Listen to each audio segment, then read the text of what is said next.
ताज्या घडामोडी पाहिजेत तर मग C24 तास या आपल्या YouTube चॅनलला लाईक करा, शेअर करा, सबस्क्राइब करा आणि बेल आयकॉनवरती क्लिक करायला विसरू नका।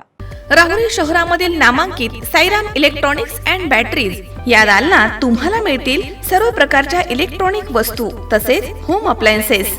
साईराम इलेक्ट्रॉनिक्सचं नातं आहे खास, प्रत्येक घरात गुणवत्तेचा विश्वास। उन्हाळ्यामध्ये थंड कूल करण्यासाठी AC, fridge, cooler, deep freeze यांची भव्य अशी रेंज। साईराम इलेक्ट्रॉनिक्स खरेदी विक्री संघ, नगर मनमाड रोड, राहुरी। तेव्हा आजच साईराम इलेक्ट्रॉनिक्स या दालनाला भेट द्या आणि आनंदाची सुरुवात करा। Sairam hospital test tube baby centre. मी डॉक्टर स्वप्नील माने, स्त्रीरोग, वंध्यत्व व दुर्बीणद्वारे शस्त्रक्रिया तज्ञ। आमच्याकडे दुर्बीणद्वारे शस्त्रक्रियेसाठी लागणारे सर्व अत्याधुनिक उपकरणं अवेलेबल आहेत। त्यामध्ये 3D 4D कॅमेरा, तसेच रुग्णांना 10 ते 20 ml रक्तस्राव होतो। पेशंटला खूप आरामदायी ऑपरेशन होतं। सूक्ष्म आजार बाहेर काढले जातात। 10 पटीने पेशंटच्या अवयवांचं निराकरण करता येतं आणि आजाराचं उच्चाटन केलं जातं। साईराम हॉस्पिटल, लॅप्रोस्कोपिक सेंटर आणि test baby centre, court area, Bhagyashree हॉटेलच्या पाठीमागे, राहुरी।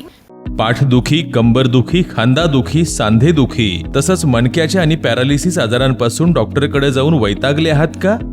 तर आहे ना राहुरीमध्ये आयुर्वेदिक खात्रीशीर उपचार। Doctor Melavane hospital and spine care therapy centre, Rahuri bus stand समोर। डॉक्टर केतन धनंजय मेळवणे, संपर्क 9890 42 52 40। 25 वर्षाची परंपरा, डॉक्टर मेळवणे हॉस्पिटल। ॲट्रॉसिटी आणि विनयभंगाचा गुन्हा दाखल केला म्हणून समोरील लोकांवरती विनयभंगाचा खोटा गुन्हा दाखल केल्याचे राहुरी न्यायालयामध्ये सिद्ध झालं आहे। या खटल्यामध्ये निकाल देत न्यायालयाकडून 5 आरोपींची निर्दोष मुक्तता करण्यात आली आहे। राहुरी तालुक्यातील खडांबे खुर्द इथे 5 जून 2021 रोजी सकाळी 10च्या सुमारास शेतामधील पिकं जनावरं खाऊ लागल्याच्या कारणावरून वाद सुरू झाले होते। यावेळी साळवे यांच्या फिर्यादीवरून आरोपींवरती ॲट्रॉसिटी आणि विनयभंगाचा गुन्हा दाखल करण्यात आला होता। तर दुसऱ्या गटामधील एका महिलेनं साळवे यांच्यावर विनयभंग आणि मारहाणीचा गुन्हा दाखल केला होता। सदर गुन्ह्याच्या तपासादरम्यान सहाय्यक फौजदार बराटे यांनी घटनास्थळ पंचनामा तयार केला, साक्षीदारांचे जबाब नोंदवले। तपासाअंती राहुरी येथील न्यायालयामध्ये दोषारोपपत्र दाखल करण्यात आलं। न्यायाधीश अनुपमा पारशेट्टी यांच्या समोर सदर खटल्याची सुनावणी सुरू झाली। दरम्यान न्यायाधीश यांनी फिर्यादी पक्षाचे एकंदरीत पुराव्याची पडताळणी करून एकूण 6 साक्षीदार तपासले।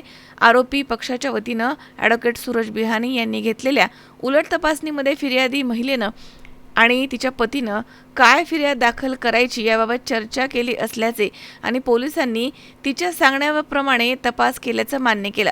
तसेच यातील आरोपींनी ॲट्रॉसिटी आणि विनयभंगाची केस दाखल केली असल्यामुळे नाईलाजानं सदरील केस ही त्यांच्या विरुद्ध दाखल केली असल्याचं मान्य केलं। त्यानंतर या खटल्याच्या बाबतीत न्यायाधीश पारशेट्टी यांनी दोन्ही पक्षाकडील युक्तिवाद ऐकून घेतला आणि 5 ऑगस्ट 2026 रोजी सदर खटल्याचा निकाल दिला। त्यानुसार त्या खटल्यामधील आरोपी अमोल वसंत साळवे, अंतवन योहान साळवे, कुसुम अंतवन साळवे तसेच विमल वसंत साळवे, मनीषा वसंत साळवे आणि एक अल्पवयीन मुलगा अशा 6 जणांची न्यायालयाकडनं निर्दोष मुक्तता करण्यात आली आहे। आरोपीकडनं ॲडव्होकेट सूरज बिहानी यांनी न्यायालयाचं कामकाज पाहिले। त्यांना ॲडव्होकेट फैजान मणियार यांनी सहाय्य केलं। निकालानंतर अंतवन साळवे यांनी न्यायालयाचे आणि ॲडव्होकेट सूरज बिहाणी यांचे आभार मानले आहेत। मनोज साळवेसह सतीश फुलसौंदर, C24 तास, राहुरी।